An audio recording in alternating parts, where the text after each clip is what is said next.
Assalamualaikum warahmatullahi wabarakatuh. Alhamdulillah wa sallallahu wa sallam wa baraka ala Rasulillah Muhammad ibn Abdullah wa ala alihi wa sahbihi wa man walah. Alhamdulillah, malam hari ini kebahagiaan bagi saya untuk bisa bersanding dengan artis Korea. Alhamdulillah.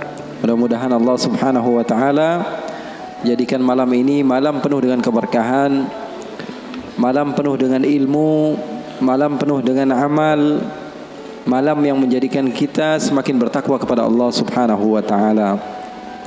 Ikhwani, ilmu yang banyak, akan tetapi kalau tidak diamalkan, hasilnya adalah kosong.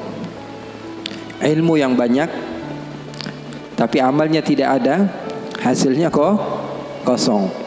Akan tapi sebagian orang, dia fokus kepada sedikit yang dia miliki dan dia istiqamah di dalam kebaikan tersebut, maka menghasilkan sesuatu yang bisa membuat dia bahagia di dunia dan di akhirat. Oleh karena itu pesan saya, apa yang telah disampaikan Al-Habib Muhammad barusan, banyak ilmu yang bisa kita ambil, banyak ilmu yang bisa kita gali, banyak ilmu yang bisa kita amalkan. Sedikit yang beliau katakan, ambil, amalkan. Terkadang sebagian di antara kita kalau kebanyakan malah error. Betul atau tidak? Betul atau tidak? Makanya ada kaidah mengatakan apa? Ma la yudraku kulluh la yutraku julluh. Jadi pesan saya di pertemuan ini yang insyaallah mulia ini, enggak usah panjang-panjang Yang tadi aja kita ulang-ulang lagi, kita ingat-ingat lagi, kita amalkan. Saya kira segitu saja dari saya.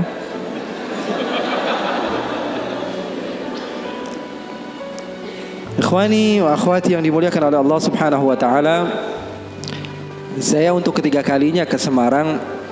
Saya bingung kenapa setiap bulan jadi saya ke Semarang ini. Tapi semangat sahabat-sahabat yang ada di Semarang luar biasa, menjadikan saya semakin bersemangat untuk berjumpa dengan kalian. Umumnya saya kalau hadir majelis-majelis lebih khusus, biasanya majelisnya habaib, majelis maulid, majelis zikir, biasanya diundang oleh orang-orang yang usianya di atas 40 tahun. Tapi alhamdulillah 2 tahun atau 3 tahun ke belakang berjumpa dengan Habib-Habib yang memang luar biasa hebat, seperti Habib Muhammad ini yang fashionnya Hollywood tapi hatinya Hadramaut. Nampak luarnya gaul tapi hatinya suci, insyaallah. Doakan semoga Allah subhanahu wa ta'ala memberikan kepada kita murabbi-murabbi yang bisa membawa kita kepada apa? Kebahagiaan dunia dan akhirat. Karena hidup di dunia ini enggak melulu-melulu harus sedih. Berapa banyak orang yang sok khusyuk malah jadi orang bodoh. Berapa banyak orang yang sok khusyuk malah jadi gila. Betul atau tidak? Zikir terus dia kepada Allah, ibadah terus kepada Allah, tanpa didasari ilmu, ternyata ibadahnya salah, hasilnya kosong. Diceritakan bahwa ada orang yang beribadah sampai 40 tahun di dalam satu goa. Berapa tahun? 40 tahun dia beribadah. Sehingga salah seorang di antara ulama yang bernama Abdullah ibn al-Mubarak, dia mendatangi orang yang rajin ibadah tersebut untuk meminta doa. Karena kita harus husnudzan kepada siapapun, kita enggak boleh suudzan. Kita meminta doa kepada sahabat kita, siapa tahu doanya lebih diterima oleh Allah dibanding kita. Makanya boleh meminta doa kepada sahabat, meminta doa kepada orang yang menurut kita di bawah kita, meminta doa kepada, bahkan Rasulullah SAW mencontohkan di dalam hadis yang derajatnya sahih.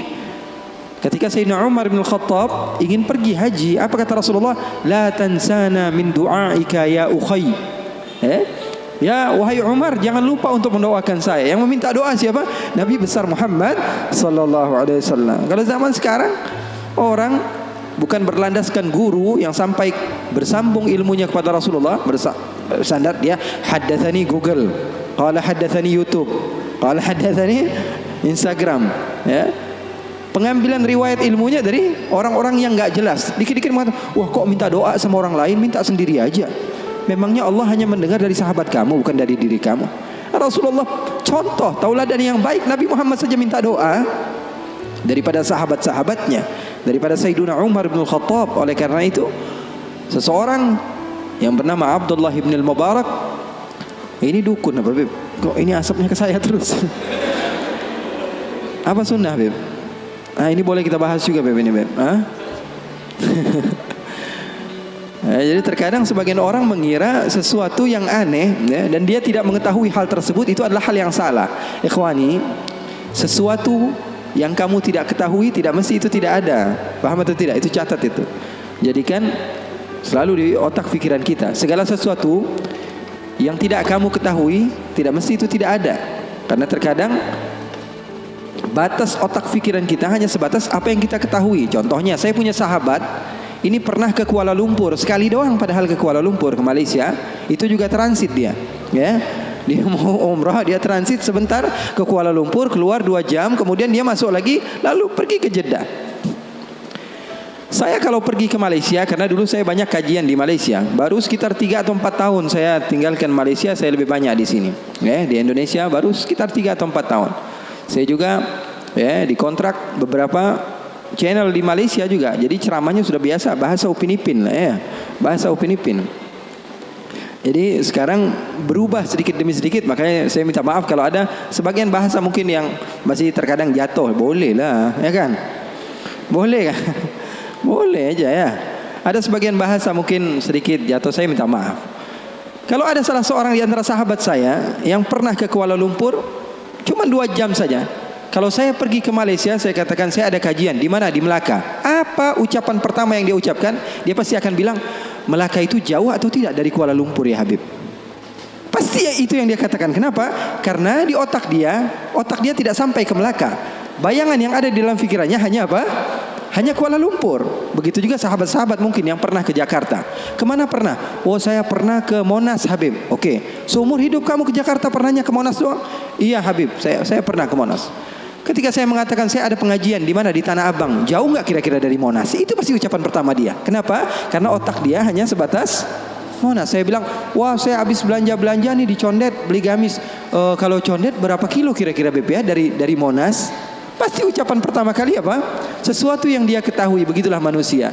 Oleh karena itu, saya ingin memesankan kepada kalian bahwa tidak semua itu yang kalian tidak ketahui itu tidak ada, ya.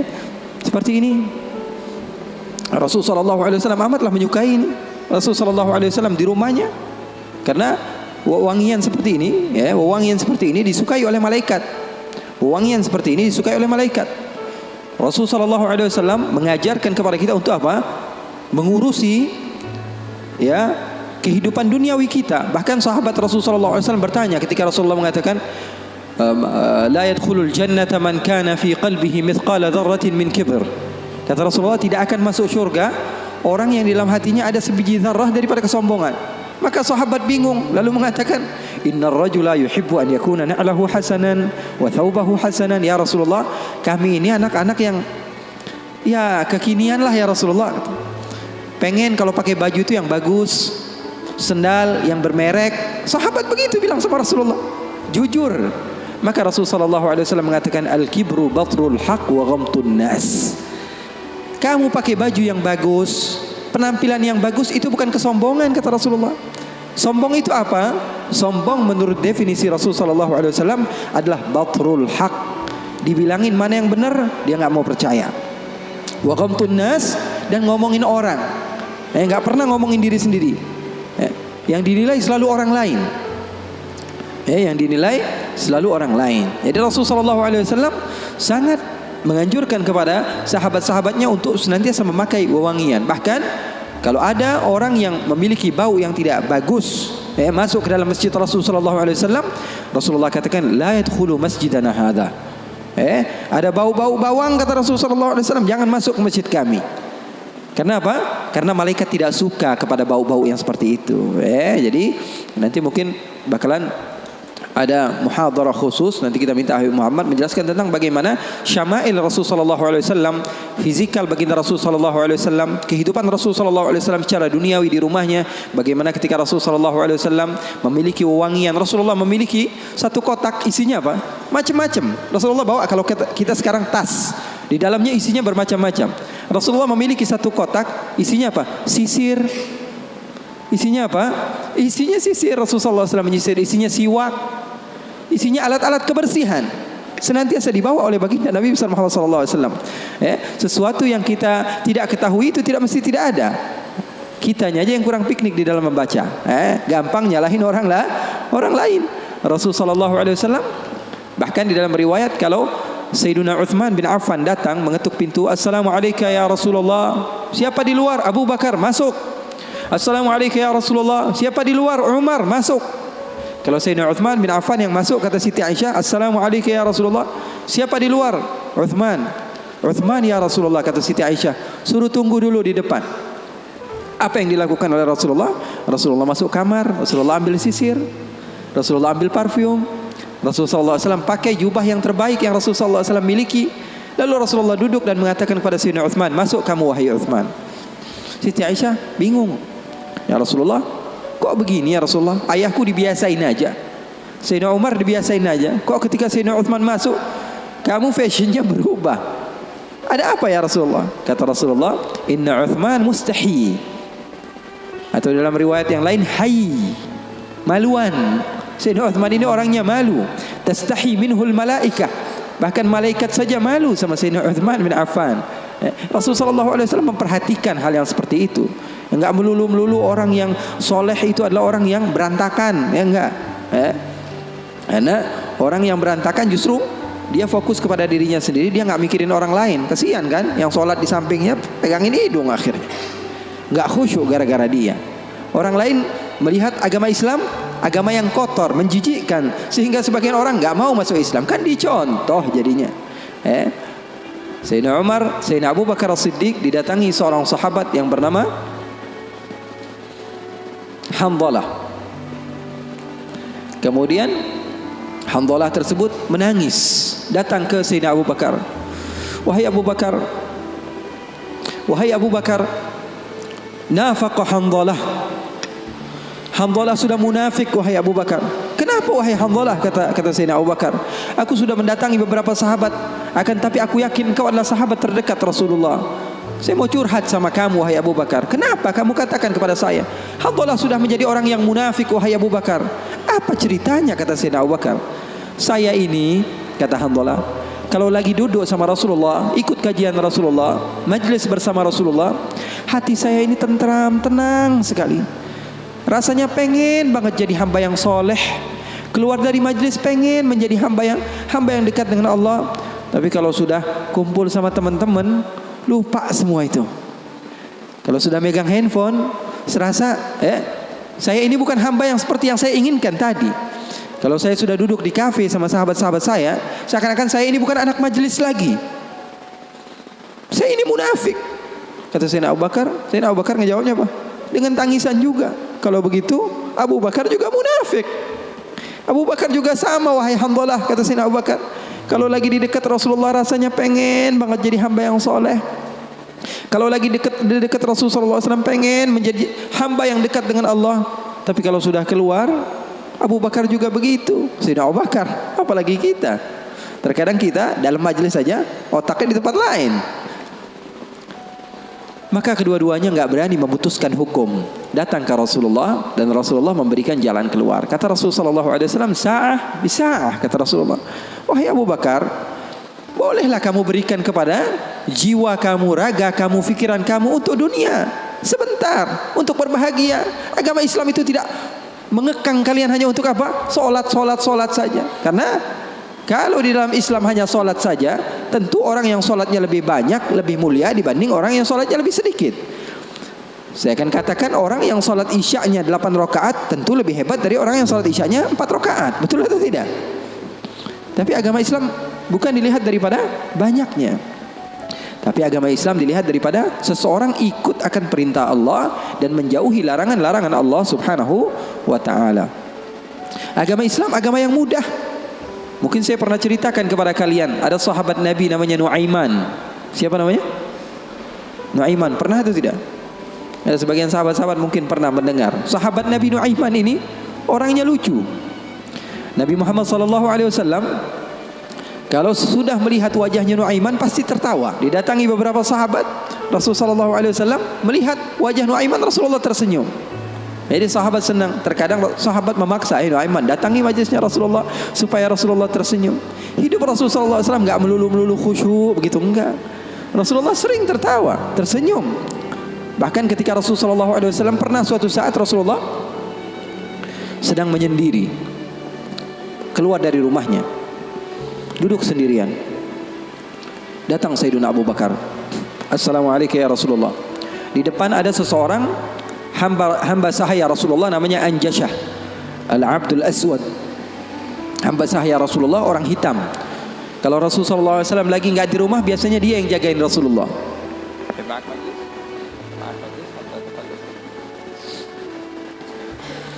Siapa namanya? Anjashah, penjaga Rasulullah SAW. Maka Rasulullah SAW duduk ketika itu sendiri. Abu Bakar datang, izin, Anjashah boleh atau tidak saya masuk? Kata Rasulullah, siapapun mau masuk silahkan masuk. Masuk Sayyidina Abu Bakar.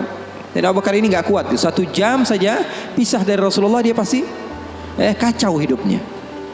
Datang ke Rasulullah SAW duduk. Sayyidina Abu Bakar orangnya begitu, nggak berani.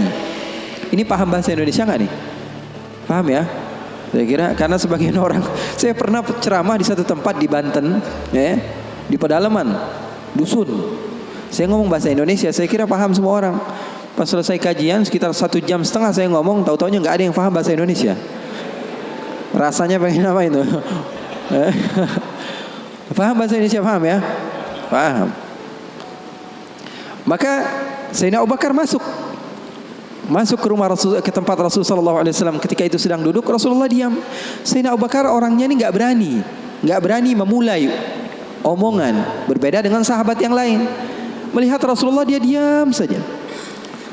Beliau ini di antara syimahnya, di antara apa? Syama'ilnya, di antara sifat Sayyidina Abu Bakar yang disebutkan perawi bahwa Sayyidina Abu Bakar ini kalau Rasulullah tersenyum dia tersenyum. Kalau Rasulullah nangis dia nangis. Kalau Rasulullah bahagia dia bahagia. Pokoknya yang ada di dalam otaknya Rasulullah saja. Buktinya di dalam hijrah Nabi Muhammad SAW bertanya kepada Sayyidina Abu Bakar, ada air atau tidak? Rasulullah perjalanan beberapa hari, ada air atau tidak? Sayyidina Abu Bakar bergegas mencari air. Dapat sedikit, diberikan kepada Rasulullah SAW. Rasulullah minum. Lalu beliau mengatakan, fasyariban nabiyyu wartawaitu ana. Katanya Rasulullah yang minum, tapi yang lepas dahaga saya. Sallu ala nabi. Itu yang namanya cinta. Itu yang namanya cinta. Yang minum Rasulullah, tapi yang lepas dahaga siapa? Sayyidina Abu Bakar As-Siddiq. Maka Sayyidina Abu Bakar duduk diam. Rasulullah nggak ngomong, dia nggak ngomong. Al-Abdul Aswad tadi, Anjashah, hamba sahaya Rasulullah SAW, ngeliatin aja. Rasulullahnya diam, Abu Bakarnya diam. Nggak ada suara sama sekali. Sering saya juga begitu kalau sama santri-santri, murid-murid begitu. Sayanya diam, murid saya diam. Saya megang handphone, dia megang handphone. Rasulullah SAW diam, Sayyidina Abu Bakar diam. Sayyidina Umar datang, Assalamualaikum ya Rasulullah. Waalaikumsalam. Kata Rasulullah SAW, masuk duduk Sayyidina Umar. Sayyidina Umar ini orangnya nggak bisa diam. Beda sama Sayyidina Abu Bakar As-Siddiq. Duduk sebentar, 5 menit, Rasulullah diam, Abu Bakar diam. 10 menit, 15 menit masih diam. Lalu Sayyidina Umar memberanikan untuk membuka pembicaraan. Dia katakan, ya Rasulullah, iya ya Umar, saya mau tanya ya Rasulullah, mau cerita, mau curhat ya Rasulullah. Silahkan wahai Umar.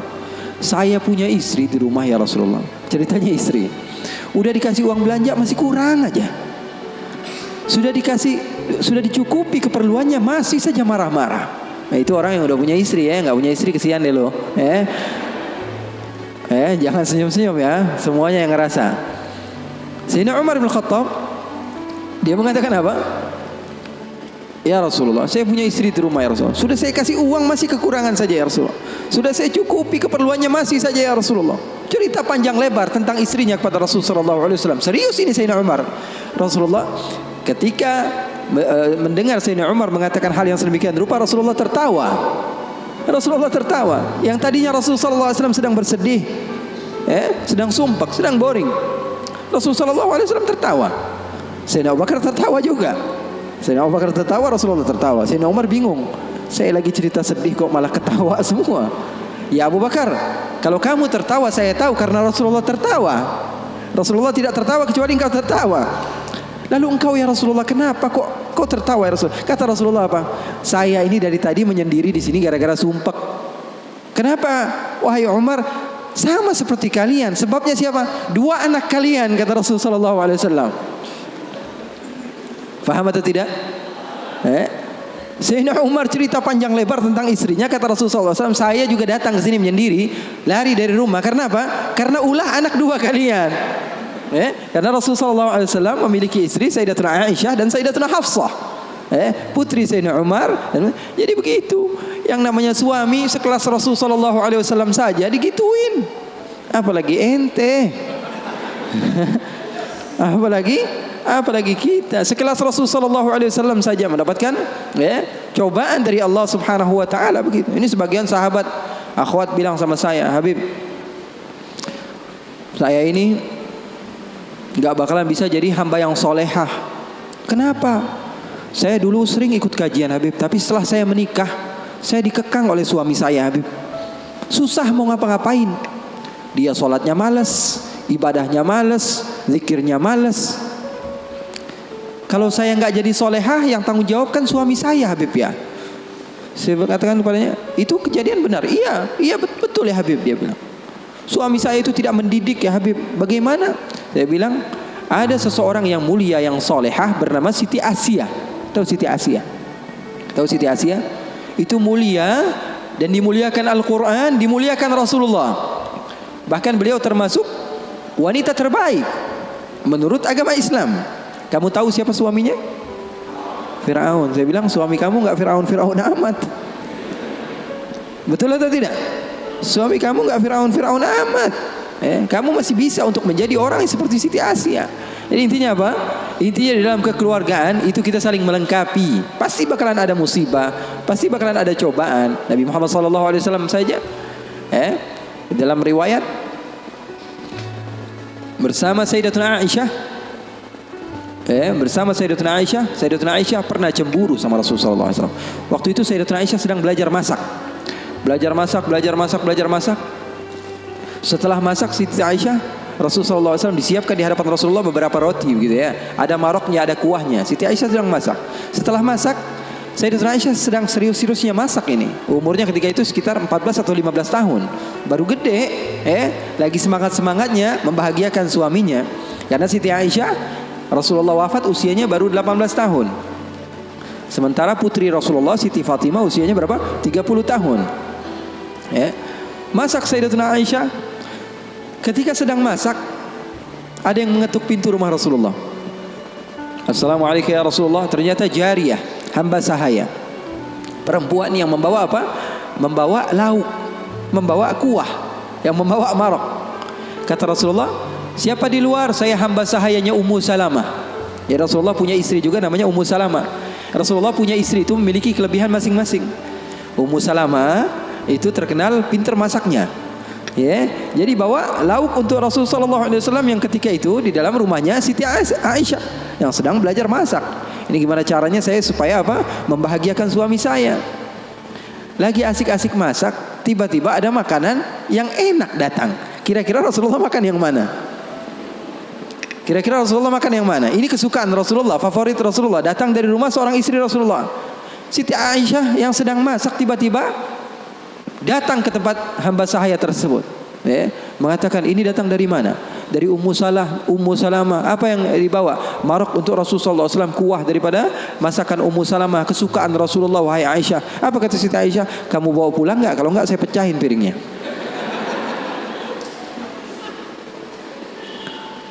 Yang jadi masalah di hadapan beliau Siti Aisyah ketika itu ada Rasulullah. Kalau ngomongnya hanya berdua saja mungkin biasa, tapi cewek tuh lihat tuh bahayanya cewek. Inna kaidakunna azim, kata Allah. Sesungguhnya tipu daya muslihat perempuan itu azim. Allah yang bilang. Sementara muslihatnya syaitan kata Allah Subhanahu wa taala dhaif, lemah. Di dalam Al-Qur'an kalian baca, betul belum? Setan Allah Subhanahu wa taala sifatkan tipu muslihatnya itu sangatlah lemah, tipu dayanya. Tapi kalau perempuan, inna kaidakunna azim, kata Allah Subhanahu wa taala. Bukan berarti bahwa perempuan itu begini dan begitu, enggak. Memang udah bawaannya begitu. Begitu. Makanya orang yang paling sabar dengan istrinya pahalanya paling besar. Orang yang paling bukan curhat ini ya. Orang yang paling sabar dengan istrinya pahalanya besar di sisi Allah. Bahkan ada seorang wali di negeri Hadramaut ditanya, kenapa kamu bisa soleh seperti ini? Kamu mendapatkan maqam yang tinggi di sisi Allah. Kenapa? Karena sabarnya dia sama istrinya. Setiap hari diomelin sama bininya, setiap hari diomelin sama istrinya. Maka Siti Aisyah mengatakan, kamu bawa pulang atau tidak? Kalau tidak saya pecahkan di sini juga. Bingung ini, hamba sahaya pulang diomelin istri Rasul, nggak pulang diomelin istri Rasul. Nggak enak kan jadi begitu. Kalau dia pulang diomelin Ummu Salamah, nggak pulang diomelin Siti Aisyah. Akhirnya galau dia, diam aja di situ. Rasulullah ngeliatin, ini mau ngapain ini Aisyah ini. Ternyata benar, diambil sama Siti Aisyah dan dilempar makanan tersebut di hadapan Rasulullah. Maka takut itu hamba sahaya dan dia pun pulang. Siti Aisyah mengatakan, ya Rasulullah, nggak lauk di sini, nggak lauk dari situ. Maksudnya apa? Nggak ada lauk. Sekarang makan siang nggak ada lauk. Ini enggak, itu enggak, kata Rasulullah. Kata Siti Aisyah. Siti Aisyah pergi. Lalu Rasulullah SAW menunjukkan kepada kita akan arti cinta. Sahabat saya bertanya, apa arti cinta? Ketika Rasulullah SAW mengambil sisa-sisa makanan tersebut dan tertawa, lalu mengatakan, gharat ummukum, ibu kalian sedang cemburu, pergi jangan mendekat, kata Rasulullah Sallallahu Alaihi Wasallam. Jadi hal yang seperti itu ada di zaman Rasul sallallahu alaihi wasallam, di kehidupan baginda Rasul sallallahu alaihi wasallam. Bahkan pernah Siti Aisyah, ini kenapa cerita suami istri terus ya? Padahal saya mau cerita tentang hamba yang soleh tadi, tapi nggak apa-apa lah. Siti Aisyah pernah suatu saat ada masalah sama Rasulullah. Terus dia bilang, ya Rasulullah, kamu yang bersalah. Kata Rasulullah SAW, kita selesaikan masalahnya, wahai Aisyah, dengan baik-baik. Bagaimana jalan keluarnya? Kata Siti Aisyah, panggil salah seorang di antara sahabatmu yang menjadi hakim, menengahi antara kita berdua. Kata Rasulullah, oke. Saya panggil Umar. Enggak, Umar terlalu keras, kata Siti Aisyah. Beliau yang menentukan. Rasulullah begitu cinta kepada istrinya Siti Aisyah, sampai-sampai Rasulullah tahu. Di dalam Bukhari, Rasulullah SAW mengatakan kepada Siti Aisyah, wahai Aisyah, aku tahu kapan kamu marah, kapan kamu tidak marah. Kapan ya Rasulullah? Kata Siti Aisyah, kata Rasulullah, ketika kamu bersumpah, wa Rabbi Ibrahim, demi Tuhannya Nabi Ibrahim, berarti kamu tidak sedang mau menyebut namaku, kamu berarti lagi marah. Tapi kalau lagi kamu berbahagia denganku dan senang kepadaku, kamu akan mengatakan, wa Rabbi Muhammad, demi Tuhannya Nabi Muhammad sallallahu alaihi wasallam. Maka Sayyidina Umar, kata Rasulullah, kata Sayyidatuna Aisyah, enggak mau. Sayyidina Umar terlalu tegas. Kita panggil Uthman. Uthman nanti lebih membela kamu ya Rasulullah. Dia orangnya maluan, pemalu. Kata Rasulullah, kalau begitu Sayyidina Ali bin Abi Thalib, kalau itu sih pasti menang Rasulullah, sepupunya Rasulullah, mantunya Rasulullah. Terus siapa yang kamu mau? Abu Bakar? Abu Bakar sepertinya lebih cocok ya Rasulullah. Kata Siti Aisyah, Abu Bakar sepertinya lebih cocok, bapaknya. Akhirnya kata Rasulullah, oke, kita panggil Sayyidina Abu Bakar. Dipanggil Sayyidina Abu Bakar. Bingung Sayyidina Abu Bakar. Sayyidina Abu Bakar sudah tahu ini pasti kerja ulah Siti Aisyah ini. Kenapa saya dipanggil Rasulullah sallallahu alaihi wasallam? Datang Sayyidina Abu Bakar mengatakan kepada Rasulullah sallallahu alaihi wasallam, ada apa ya Rasulullah? Kata Rasulullah, saya sedang ada masalah dengan Siti Aisyah, dengan Aisyah. Saya ingin diselesaikan dengan baik-baik. Kamu menjadi penengah. Kamu bukan sahabat saya, bukan murid saya, dan kamu bukan sebagai ayah daripada Aisyah, tapi kamu sebagai hakim yang bijak, yang memisah, yang menyelesaikan masalah kami berdua. Oke, kata Sayyidina Abu Bakar. Duduk Sayyidina Abu Bakar. Ditanya sama Rasulullah sallallahu alaihi wasallam, ayo Abu Bakar mulai. Sayyidina Abu Bakar mulai. Kata Sayyidina Abu Bakar, saya mau tahu asal usul masalahnya ini dari mana. Belum sempat Rasulullah SAW menjawab, Sayyidatuna Aisyah sudah mengatakan, yang salah dia bukan saya. Sayyidatuna Aisyah enggak mau menyebut nama Rasulullah, yang salah dia, kata Sayyidatuna Aisyah. Marah Sayyidina Abu Bakar, berdiri mau dipukul Sayyidatuna Aisyah. Kurang ajar kamu sama Rasulullah. ketika mau dipukul Siti Aisyah, apa yang beliau lakukan? Beliau kembali kepada Rasul sallallahu alaihi wasallam dan berlindung kepada Rasul sallallahu alaihi wasallam. Di belakang Rasul sallallahu alaihi wasallam. Lalu Rasul sallallahu alaihi wasallam memegang tangan Sayyidina Abu Bakar yang mau memukul Siti Aisyah dan mengatakan, "Wahai Abu Bakar, kalau mau main kekerasan bukan di sini tempatnya. Dia adalah istri saya." Keren enggak Rasulullah? Maka Sayyidina Abu Bakar malu dan keluar dari rumah Rasul sallallahu alaihi wasallam. Siti Aisyah memeluk Rasul sallallahu alaihi wasallam. Ini Nuaiman, sahabat Nabi. Dia pernah bawain Rasulullah madu. Dikasih Rasul sallallahu alaihi wasallam madu. Setelah diberikan kepada Rasulullah, Rasulullah makan, mengajak beberapa sahabat untuk makan bersama Nuaiman. Ini disebutkan di dalam kitab Usdul Ghabah, fi tamyiz sahabah, Ibn al-Athir. Apa? Diberikan madu kepada siapa?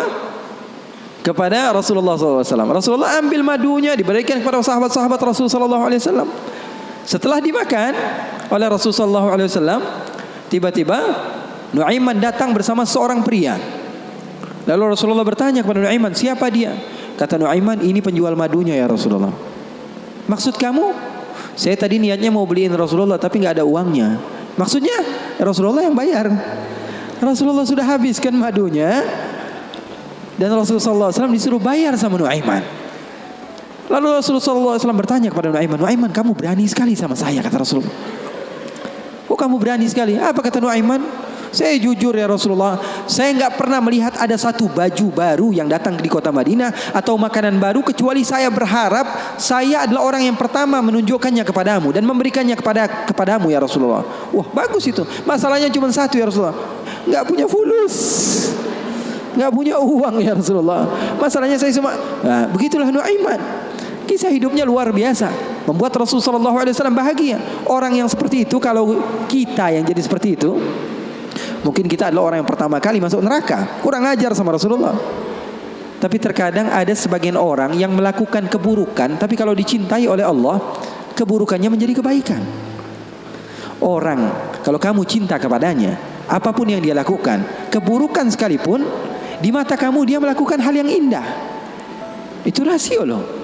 Seorang bapak atau ibu, anaknya padahal biasa-biasa aja, nggak ganteng-ganteng amat, setiap hari dibilang, waduh cakep banget anak saya, foto dia melulu di Instagram. Betul atau tidak? Padahal orang lain melihatnya biasa aja ini anak, tapi bagi dia, di mata orang tua, anaknya adalah hal yang terindah baginya. Begitu juga ketika anaknya salah, di mata orang tua terkadang dia melihat anaknya nggak salah, yang salah orang lain. Kenapa? Karena matanya sudah cinta kepada anaknya tersebut. Jadi bisa dimaklumi. Terkadang ada sebagian orang yang dia melakukan amaliyah yang buruk. Amaliyah buruk, jelas-jelasan. Tapi Allah cinta kepada hamba tersebut. Apa yang dia dapatkan? Dia dapatkan ridhonya Allah. Kita yang suudzon dapat apa? Dapat keburukan. Bareng-bareng sama saya kaji Al-Quran. Bagaimana Nabi Musa berdoa. Allah katakan, falamma akhadathum ar-rajfah, tatkala Nabi Musa didatangi musim paceklik, enggak ada air sama sekali. Nabi Musa berdoa. Apa doa Nabi Musa? Qala rabbi law syi'ta ahlaktahum min qablu wa iyyai. Ya Allah, kenapa enggak dikasih air sih? Law syi'ta ahlaktahum min qablu wa iyyai. Kalau mau hancurin sekalian, jangan airnya doang ya. Marah-marah sama Allah. Kalau mau hancurkan sekalian semuanya. Atuhlikuna bima fa'ala as-sufaha'u minna? Ya Allah, kenapa engkau menghancurkan kami atau menahan air dari kami hanya karena beberapa orang oknum saja daripada hambamu yang berada bersama kami yang melakukan kesalahan? Kenapa kami semua yang kena imbasnya? Marah-marah sama Allah. Kemudian Nabi Musa mengatakan, in hiya illa fitnatuk. Balik-baliknya semua fitnah datangnya darimu ya Allah, bukan dari kami. Kalau yang doa kita, mungkin kita sudah menjadi orang yang kufur pertama kali, marah-marah sama Allah. Tapi yang berdoa orang yang dekat kepada Allah, hasilnya apa? Hasilnya Allah memberikan kebaikan. Makanya poin di sini yang saya ingin sampaikan kepada kalian, terkadang orang lain melakukan maksiat, kita jelas-jelasan melihat dia maksiat, kemudian kita menghinakan dia, sementara dia di mata Allah adalah orang yang baik. Kita semakin jauh, dia semakin dekat. Itu hasilnya. Makanya ulama-ulama kalian, para habaib-habaib kalian mengajarkan kepada kalian apa? Untuk menutup mata kalian daripada kesalahan orang lain. Fokus saja sama diri sendiri. Terus saya mendengar, mengikuti kajian-kajian Habib Muhammad, habaib-habaib yang lain, Habib Muhammad bin Anis yang sering ke sini, ustadz-ustadz yang sering bersama Habib Muhammad. Saya tahu mengajarkan kepada kalian untuk persatuan, untuk bareng-bareng. Kenapa? Karena orang kalau dia menganggap orang lain buruk, sementara orang yang dianggap buruk tersebut di sisi Allah adalah hamba yang dekat dengan Allah, maka kita kena imbasnya. Kita dapat dosanya. Di akhir mungkin waktunya sudah malam. Habib Muhammad juga, kita ada janjian sama Habib Muhammad ini sebenarnya sampai subuh.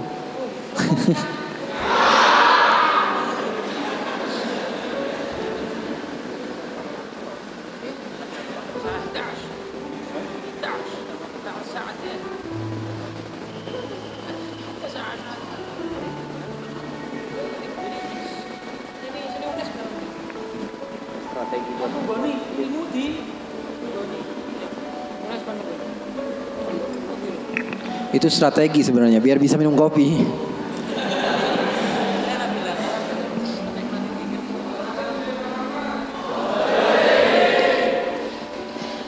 Jadi sahabat Nabi tadi Nuaiman pernah suatu waktu dia di zaman Rasulullah SAW sudah meninggal. Rasulullah SAW sudah intaqala ila rafiqil a'la.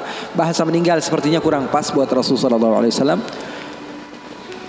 Rasulullah SAW berpindah kepada alam yang lain. Datang Rasulullah SAW di zaman Sayyidina Uthman bin Affan. Nuaiman duduk di depan masjid Rasulullah SAW. Rasulullah sudah nggak ada. Nuaiman sumpek.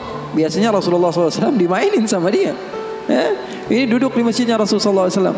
Nggak ada kerjaan dia. Dia ambil batu, dia lempar, ngeliatin orang yang bolak balik sana. Kalau kata orang Malaysia, pusing sana, pusing sini, balik sana, balik sini. Nuaiman melihat ada orang yang buta, orang yang nggak bisa melihat, pegang tongkat. Jalan, dia pusing sana, pusing sini, balik sana, balik sini. Nuaiman, saya lagi sumpek, ini orang bikin tambah sumpek. Dipanggil sama Nuaiman, buta, kemari kamu. Ini Nuaiman nggak bisa ngelihat orang kecuali dikerjain. Itu Nuaiman, nggak bisa ngelihat orang kecuali kerjain. Tapi dia dicintai oleh Allah. Susah kan? Kalau Allah udah cinta, makanya cari cinta Allah, bukan cari surganya Allah. Cari ridha Allah, jangan cari surganya Allah. Surga itu makhluk, tapi ridhanya Allah, cintanya Allah itu yang paling mahal. Nuaiman akhirnya dipanggil buta, buta kamu kemari. Kenapa kata si buta? Saya ini pusing, saya lagi sumpek, ngelihat kamu tambah sumpek, kata Nuaiman. Saya ini bukan mau bikin sumpek orang, kata si buta. Lalu apa yang kamu ingin lakukan? Saya ini dari tadi cari toilet, saya kebelet, kata si buta. Saya bersama anak saya yang biasa membawa saya, tapi anak saya sekarang sedang pergi ke pasar, saya tidak tahu di mana dia. Saya sudah nggak kuat, kata Nuaiman. Oh, kamu cari toilet, bilang dari tadi, nanti saya bantu, kata Nuaiman. Dipegang tangannya sama Nuaiman. Ini mau balas dendam ini Nuaiman. Ini dipegang tangannya, dibawa kemana? Ke masjidnya Rasulullah Sallallahu Alaihi Wasallam. Dulu masjid nggak ada toiletnya, beda sama sekarang. Sekarang orang ke rest area, ngeliat ada masjidnya nggak? Ada. Mau ngapain? Mau sholat duha? Bukan, cari toiletnya. Orang zaman sekarang kan begitu. Maka Nuaiman memegang tangan si buta, dibawa ke masjidnya Rasulullah. Kira-kira sudah dekat mihrab, di samping, di depan, katanya, oh ini toiletnya. Kamu mau ngapain? Terserah kamu di sini. Apakah sudah tidak ada orang di belakang saya? Tidak ada, sudah aman tempatnya. Nuaiman kabur udah nggak ngurusin lagi udah. Orang lagi sholat banyak, sahabat-sahabat tabi'in lagi pada sholat. Ini tiba-tiba di depan, bayangin di depan situ ada yang buka celana. Yang lagi sholat, mereka mempercepat sholatnya, lalu maju ke depan, ingin dipukul ini orang. Ternyata ketika dilihat, wah buta ternyata. Kenapa kamu berani buang air kecil di masjidnya Rasulullah? Awa masjidi Rasulullah. Apakah ini masjidnya Rasulullah? Iya, ini masjidnya Rasulullah. Inna lillahi wa inna ilaihi raji'un. Kata siapa? Si buta ini. Tadi saya cari-cari toilet, tiba-tiba saya berjumpa dengan orang yang sepertinya orang baik. Dari tutur bicaranya adalah orang baik. Dia katakan ini adalah toilet, tempat buang air kecil. Kata sahabat-sahabat, pasti ulahnya Nuaiman. Karena semua sudah tahu, sudah ini kerjaan Nuaiman, gak ada selain dia. Maka siapa kata si buta? Nuaiman. Oh, kurang ajar Nuaiman. Saya nadar, saya tidak keluar dari kota Madinah, pulang ke kampung saya sebelum saya pukul Nuaiman dengan tongkat saya. Buta ini sudah begitu marah. Akhirnya dia keluar dari masjid, dia cari-cari. Dia pusing sana, pusing sini, lari sana, lari sini. Dia cari di mana yang namanya Nuaiman. Tanya ke sana, tanya kemari. Tahu nggak Nuaiman? Oh, Nuaiman kalau dicari nggak bakalan ketemu. Sebagaimana. Ya? Tiba-tiba dia sudah capek, ini si buta. Nuaiman datang. Nuaiman tanya, nakkar sautu. Dia rubah suaranya. Buta, lagi ngapain sendirian di sini? Dia bilang, saya lagi sumpek ini. Sumpek kenapa? Saya ditipu sama orang. Siapa namanya? Nuaiman. Terus kamu mau ngapain sekarang? Saya mau balas dendam. Oh, sini saya antar kamu kepada Nuaiman. Padahal yang ngomong siapa? Nuaiman. Ini bukan cerita-cerita saya yang bikin loh, bukan. Ada riwayatnya. Maka Nuaiman memegang tangan si buta, dibawa lagi kemana? Dia bohongi, dia tipu. Dia ajak keliling-keliling dulu, seakan-akan tempatnya sudah jauh. Selepas itu dia bawa ke masjidnya lagi. Dibawa lagi ke masjidnya Rasulullah SAW. Didekatkan kepada mihrab. Ketika itu Khalifatul Rasulullah Sayyiduna Uthman bin Affan, Amirul Mukminin, sedang salat. Sayyidina Uthman, jangan kalian tanya khusyuknya di dalam salat. Bahkan beliau terbunuh ketika sedang membaca Al-Quran, zikir kepada Allah Subhanahu Wa Taala. Dibawa oleh Nuaiman si buta dengan tongkatnya, disuruh pegang-pegang. Di mihrab ada orang nggak? Ada. Itu tuh Nuaiman itu, dia pura-pura soleh itu, dia habis nipu kamu, dia pura-pura sholat katanya. Oh, ini Nuaiman. Iya. Akhirnya Nuaiman pergi. Nuaimannya pergi. Buta ambil apa? Tongkatnya, dia pukul Sayyidina Uthman bin Affan. Sekencang-kencangnya dari belakang orang-orang, para sahabat, para tabi'in, mereka teriak, "Qutila Amirul Mukminin." Ada musuh yang mau bunuh Amirul Mukminin. Semua menyerbu. Ternyata dia lagi. Baru sekitar setengah jam yang lalu dia buang air kecil di sini. Sekarang sudah pukul Sayyidina Uthman bin Affan. Akhirnya semua orang bingung. Dia bilang, kenapa kamu pukul Amirul Mukminin? Katanya gemeter dia. Saya pukul tadi barusan Amirul Mukminin. Saya ditipu sama orang. Orang bilang itu adalah Nuaiman. Kata si buta, demi Allah, semenjak sekarang saya tidak akan pernah percaya lagi sama manusia. Jadi hal-hal yang seperti itu ada. Bahkan di zaman Rasulullah sallallahu alaihi wasallam diriwayatkan beberapa ashabus sunan, mereka meriwayatkan Nuaiman ini pernah di zaman Rasul loh, di zaman Rasul. Terusin ya. Penyemangat Habib Muhammad. Tapi dia curang. Di tempat saya cuma berbicara 10 menit aja. Kalau ceramah di tempat saya hanya 10 menit. Saya sudah setengah jam lebih nih. Hampir sejam. Double ini, Beb.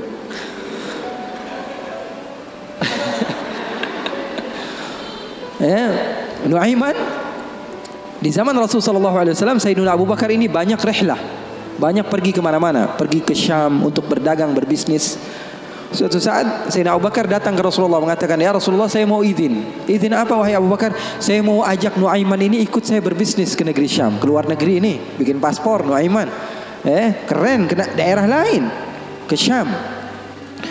Kata Rasulullah, ya sudah, bawa saja Nuaiman, gak apa-apa. Sahabat Nabi izin dulu sama Rasulullah.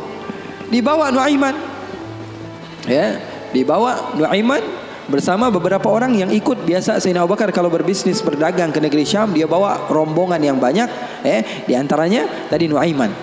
Nuaiman dibawa. Sesampainya di negeri Syam, semua dibagi tugasnya oleh Sayyidina Abu Bakar. Kamu berdagang, kamu membeli, fulan bin fulan, semuanya mendapat apa? Tugas dari Sayyidina Abu Bakar. Ada seseorang di antara sahabat Sayyidina Abu Bakar, namanya Huwaitib. Namanya siapa? Huwaitib. Ini orangnya polos. Orangnya polos banget. Kata Sayyidina Abu Bakar, kamu seperti biasa wahai Huwaitib. Apa kerjaan kamu? Pekerjaan kamu jaga makanan. Kalau saya minta makan, kamu kasih. Kalau saya belum datang, maka jangan beri makanan. Nuaiman tanya, saya kerjaannya apa wahai Abu Bakar? Kamu mau ngapain terserah kamu wahai Nuaiman. Yang penting kamu hadir bersama-sama. Rasulullah SAW dan sahabatnya itu manhaj mereka, nggak melulu serius aja. Kalau kalian dapatkan guru-guru kalian mengajak sedikit bercanda kepada kalian atau berlaku asik kepada kalian, itu manhaj Rasulullah SAW di dalam menggapai hati seseorang sehingga dia mau untuk mendekati agama Islam. Ini enggak, dikit-dikit matanya melotot, melihat ke kanan bilang sesat, ngelihat ke kiri dibilang sesat, ini orang salah, ini orang enggak betul, ini orang enggak baik. Enggak, Rasulullah enggak begitu. Rasulullah SAW penuh dengan kebijakan. Enggak juga Rasulullah SAW ngegampangin. Wah ini boleh, yang ini boleh, yang ini boleh, semuanya boleh. Enggak juga, ada batas-batasannya. Makanya kalian beruntung di dalam satu manhaj, la ifrat wa la tafrid. Enggak berlebih-lebihan, enggak kekurang-kurangan. Ya, maka Nuaiman bertanya kepada Sayyidina Abu Bakar, kerjaan saya apa? Pekerjaan kamu terserah, mau ngapain aja. Sayyidina Abu Bakar pergi berbisnis, Nuaiman enggak ada kerjaan, akhirnya lapar. Dia datang kepada Huwaitib, mengatakan kepada dia, "Tib, saya sudah lapar nih. Saya pengen makan nih. Berikan kepada saya makanan." Kata Huwaitib, dia mengatakan, Wahai Nuaiman, sekarang belum waktunya makan. Kita tunggu Abu Bakar sekitar sejam 2 jam lagi dia datang, baru saya akan berikan makan. Ini kan amanat dari Sayyidina Abu Bakar, sahabat Nabi. Ini orangnya polos banget ini, sahabatnya Sayyidina Abu Bakar. Akhirnya Nuaiman bilang, saya sudah lapar, saya nggak bakalan kuat nunggu Abu Bakar. Ini orangnya aneh, yang ini orangnya polos. Yang satu bilang, wah enggak, saya takut dibilang enggak amanah. Oh, kamu berani melawan saya, kata Nuaiman. Lalu melunak ini Huwaitib, dia bilang, tolonglah Nuaiman, jangan jahat sama saya. Kalau Rasulullah saja bisa kamu kerjain, apalagi saya. Tolonglah, katanya, jangan macam-macam. Kata Nuaiman, kamu berikan makanan, kalau tidak saya bikin masalah sama kamu. Ngancam Nuaiman. Akhirnya dia mengatakan, waduh gimana ini? Ini amanat dari Abu Bakar. Sudah, terserah kamu. Yang terpenting saya tidak akan berikan makanan sehingga Abu Bakar datang. Kamu mau ngapain terserah kamu. Akhirnya Nuaiman bilang, wah nantang saya, kata Nuaiman. Apa yang dilakukan Nuaiman? Nuaiman pergi ke pasar. Dia cari tempat penjualan hamba sahaya. Dia lihat, wah ini hamba sahaya jual. Berapa harganya? 300 dirham. Yang ini berapa? 300 dirham. Yang ini berapa? 300 dirham. Wah, dia bilang, mahal-mahal ya hamba sahaya di sini, kata.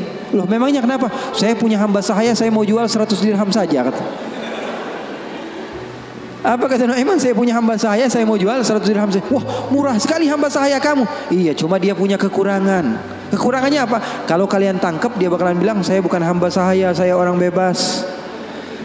Saya bukan hamba saya orang bebas. Wah, kata orang-orang, saya mah nggak perlu sama bacotnya, yang penting kerjanya. Dia mau ngomong apa terserah, yang terpenting dia mau kerja.